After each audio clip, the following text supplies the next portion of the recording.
ወጣትነት ምንድነው? አይደንቲቲውን ወይም ማንነቱን የሚያይበት ማን ነኝ፣ ከየት መጣሁ፣ ወዴት ነው የሚሄደው፣ በማጋ ነው የምኖረው፣ ምንድነው የምሆነው፣ ወደፊት ያሉ ነገሮችንስ እንዴት ወስናለሁ ብሎ ውሳጣዊውን ራሱን የሚጠይቅበትና ፈልጎ የሚያገኝበት እንደሆነ ያስረዳል። እግዚአብሔርን እያሰብክ ሕጉን እያሰብክ በእነሱ ሕግ እየተመራ የህይወት መሰረት አድርገህ በእነዚያ እየተመራህ ህይወትህን ምራው፣ ነገን ስራው ሲል በወጣትነት ዘመን ፈጣሪ ማሰብ ብሏል። ሰላም ጤና ይስጥልን ውድ የመስኖ ሚዲያ ተከታታዮች እንደምን አላችሁ? እንደምን ቆያችሁ? በዛሬው መርሃ ግብራችን ደግሞ አንድ ወንድም ጋብዤላችኋለሁ። ቀጥታ እሱ ራሱን ያስተዋውቅልናል ማለት ነው። ወደ እሱ ወስዳችኋለሁ። አመሰግናለሁ። ስሜ መምህር በለጠ አበበ እባላለሁ። እንግዲህ መስኖ ሚዲያ እዚህ ቀርቤ በህይወት የሚያገኘሁትን በመጽሐፍት የሚያነበብኩትን እንዳካፍል ስለጋበዘኝ አመሰግናለሁ። እኔም በጣም ነው የማመሰግነው። ጊዜህን መስዋዕት አድርገህ ሀሳብህን እንድታካፍል ስጋብዝህ እሺ ብለህ ስለመጣህ ከልብ አመሰግናለሁ በአድማጮቼ ስም። ዛሬ የተገናኘንበት ወጣትነት ምንድን ነው የሚለውን እንድናይ ይሆናል። በእርግጥ በቀጣይ ክፍል እያንዳንዱን ስለ ወጣትነት ከኛ ምን ይጠበቃል የሚለውን ነገር በክፍል የምናይ ይሆናል ውድ ተመልካቾቻችን። ለዛሬው ግን ጠቅለል ባለ መልኩ እንደ መግቢያ የሆነን ዘንድ ወጣትነት ምንድን ነው የሚለውን ነው የምናየው። እሺ አመሰግናለሁ። የሰው ልጅ እንግዲህ ወደዚህ ምድር ከመጣበት ጀምሮ እግዚአብሔር ፈቅዶለት የመጨረሻውን ምዕራፍ ማየት ከቻለ 4 አካባቢ የሚሆኑ የህይወት ምዕራፎች አሉት በእድሜ የተከፋፈሉ። ይህንኑ ደግሞ ለምሳሌ በቀን ብንወስድ ዛሬ ጠዋት ነጋ፣ ከዛ በኋላ ረፈደ፣ ከሰዓት ሆነ፣ ከዛም ይመሻል። ይህንንም ጠዋት ማለት ህፃንነት የህፃናት እድሜ ያለ እስከ 18 ዓመት ያለው፣ ከዚያ በኋላ ደግሞ ቀን ያ ማለት ወጣትነት ነው። ቀን እንግዲህ ፀሐዩ ያቃጥላል፣ ቀን ደግሞ ብዙ ስራ ይሰራል። ስለዚህ ወጣትነትም እዚህ ውስጥ ያለ ነው። ቀጥሎ ወደ ጎልማሳ ከሰዓት በተለይ ከምሳ ሰዓት በኋላ ያለው ብንወስድ ጎልማሳ ይመስላል። ከሰዓት ፀሐዋ እየበረደች ወደ ቁልቁለቱ እየሄደች ስለምትሆን ሙቀቷ ይቀንሳል። የሰው ልጅ እየበረደ ክፉ ነገሮችንም ደግ ነገሮችን መዝኑ የሚወስንበት እና በረድ የሚልበት የዕድሜ ክልል ጎልማሳ ነው ከወጣትነት ቀጥሎ። ከዚያ በኋላ ደግሞ እግዚአብሔር ከፈቀደ ሽምግልና ወይም ሽማግሌ የሚባለው ወይም ደግሞ አረጋዊነት እድሜ ክልል ውስጥ የሚገባበት፣ ያ ደግሞ ምሽት አካባቢ ያለውን እድሜ ያመለክታል። ያ ማለት የሰው ልጅ ወደማይቀረው ወደ ፈጣሪው ሊሄድ የሚዘጋጅበት የሰራቸውን ኃጢአቶች እያሰበ የበለጠ ወደ እግዚአብሔር የሚቀርብበት እድሜ ክልል ይሆናል ማለት ነው። እና ወጣትነት ከነዚህ በ4ቱ ምዕራፎች ውስጥ ሁለተኛው ምዕራፍ ነው ማለት ነው። እሺ እናመሰግናለን። በጥቅሉ ስለ ወጣትነት ይህን ከተባለ እያንዳንዱን ለማየት ያህል እስኪ ስለ ወጣትነት ሳይንስ ምን ይላል? እንግዲህ በሳይንሳዊው ወጣትነትን ሲገልጸው ይህ እድሜ የአእምሯዊ እድገቱ ብሬን ዴቨሎፕመንቱ የሚጠናቀቅበት፣ ፊዚካል ዴቨሎፕመንቱ ወይም አካላዊ እድገቱም የሚጠናቀቅበት እና እንደዚሁ ደግሞ ፊዚካል ወይም አካላዊ ለውጦች የሚታዩበት የእድሜ ክልል ነው። ያ ማለት በፊት በህፃንነቱ እናትና አባቱ ወይም ያሳዳጊዎቹ ወይም አብሯቸው የሚኖሩ ሰዎች ይህን ስራ፣ ይህን አድርግ፣ ይህን አታድርግ እየተባለ የነበረ ሰው ከዚያ ወጥቶ በራሱ ነገሮችን ለማየት ለመወሰን ራሱን የሚያዘጋጅበት የእድሜ ክልል ነው። ፊዚካሊ ወይም ደግሞ አካላዊ ስንል ደግሞ በአካሉ ላይ ለውጦች የሚታዩበት፣ ስሜትን የመቆጣጠር እና እንደዚሁም ደግሞ ከስሜት የመውጣት ፈተና ውስጥ የሚገቡበት የእድሜ ክልል እንደሆነ ሳይንሱ ይተነትነዋል ማለት ነው።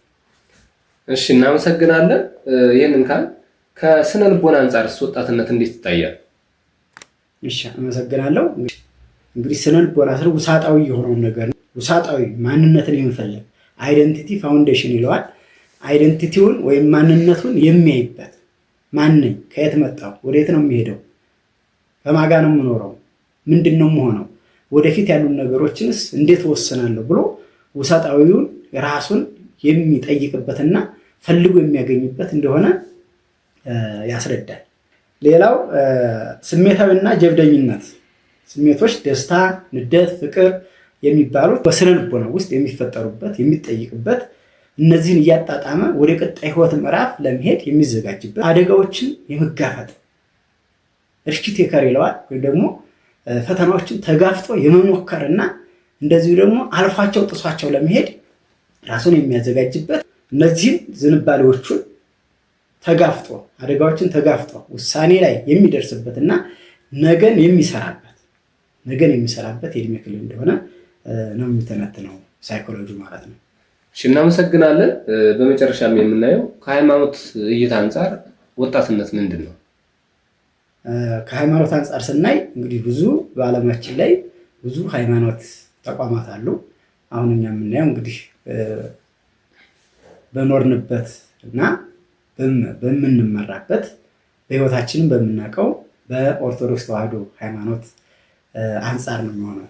ቅድስት ቤተክርስቲያናችን እንደምታስተምረን በወጣትነት ዘመን ፈጣሪን አስብ የሚለው ምንድን ነው ብለን ብናይ ከዛ በፊት ያለው ፈጣሪውን ለማሰብም ቤተሰቡን ለማሰብም ራሱን ለማሰብም አእምራዊ እድገቱ ያልተጠናቀቀበት ስለሆነ በቤተሰብ ህግ የሚመራበት ስለነበረ ነው። ወጣትነት ላይ ግን ሲደርስ ራሱን በራሱ የሚያስተዳድርበት ምዕራፍ፣ ለማስተዳደር ውሳኔ የሚወስንበት ምዕራፍ፣ እግዚአብሔርን ለማምለክ ወደ እግዚአብሔር ለመቅረብ ንስሐ ለመግባት መንፈሳዊ ሰው ለመሆን ውሳኔዎችን የሚወስንበት ነገሮችን ለመስራትም ላለመስራትም መልካም ለማድረግም ክፉ ለማድረግም ወደ እነዚህ ህይወቶች የሚገባበት የህይወት ምዕራፍ ወይም የእድሜ ክልል ስለሆነ በወጣትነት ዘመን ፈጣሪን አስብ አለ። የእነዚህ ነገሮች ስትሰራ እግዚአብሔርን እያሰብክ ህጉን እያሰብክ በእነሱ ህግ እየተመራ ግራውንድ ሉር አድርገህ ወይም ደግሞ የህይወት መሰረት አድርገህ በእነዚያ እየተመራህ ህይወትህን ምራው ነገን ስራው ሲል በወጣትነት ዘመን ፈጣሪን አስብ ብሏል። እና ወጣትነት በሃይማኖታዊ አስተምህሮ እነዚህ ነገሮች ሁሉ ጽድቅንም ኩነኔንም ኃጢአትንም ጽድቅንም መልካምንም ክፉንም ለመወሰንም ለመስራትም ለመኖርም መሰረት የምንጥልበት ለመንግስተ ሰማያት የመሰረት ድንጋይ የምንጥልበት ወይም ደግሞ ሲኦልም ለመግባት እንደዚሁ ወጣትነት ላይ ከተበላሸ ቤተክርስቲያናችን እንደምታስተምረው ወጣትነት ላይ ከተበላሸን ነጋችን ይበላሻል።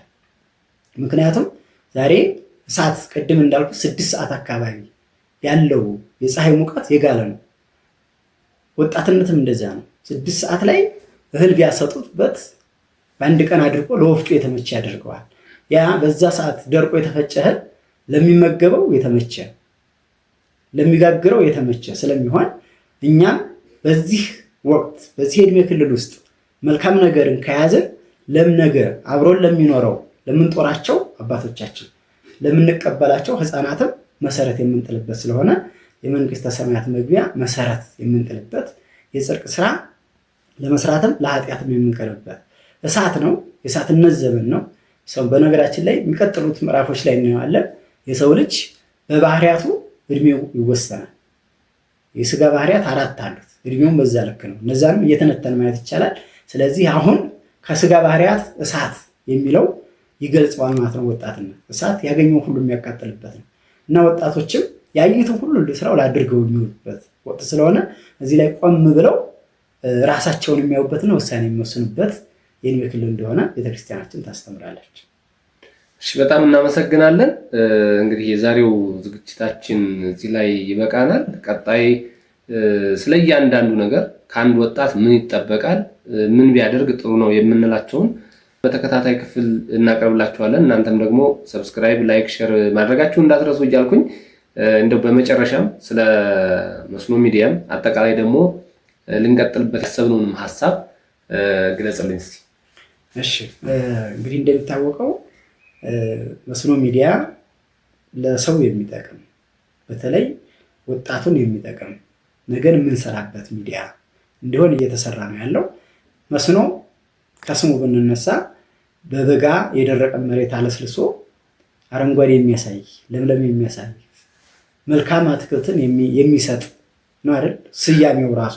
እና እንደዚሁ በኃጢአት በክፉ ነገር የጎሰቆለን የሰው ልጅ በዚህ ልክ እያየን እየተነተንን ወደ ህይወቱ እንዲመለስ በእግዚአብሔር ቃል እንዲለሰልስ ወይም ደግሞ ከክፉ ነገር በጥቅሉ ወደ መልካም ነገር እንዲመለስ የሚሰራበት ሚዲያ ነው እና መስኖ ሚዲያ ለዚህ ስለጋበዘኝ እያመሰገንኩኝ በሚቀጥሉት ምዕራፎች በትልቁ ቤተክርስቲያናችንም ሀገራችንም ማህበረሰባችንም የሚፈልገው እጅግ የተቸገረበት ይህንን የእድሜ ክልል ስለሆነ እሱን ከሀገራዊም ከሃይማኖታዊም ከፖለቲካዊም ከተለያዩ ዳይሜንሽኖች እያየን እየተነተን በህይወታችን የገጠመንም ያለፍንበትንም የምንተነትንና የምናቀርብ ይሆናል።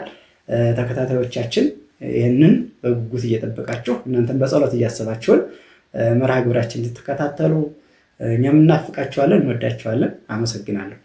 እግዚአብሔር ይስጥልን፣ እግዚአብሔር ያክብርልን። ተመልካቾቻችን ያው እንግዲህ ከመምህራችን እንደተረዳችሁት ነው። ቀጣይ አብሮነታችሁ አይለይ እንላለን። ለዛሬው እዚህ ላይ ይበቃናል። እስከ ሳምንት ቸርን ሰንብት። መልካም ጊዜ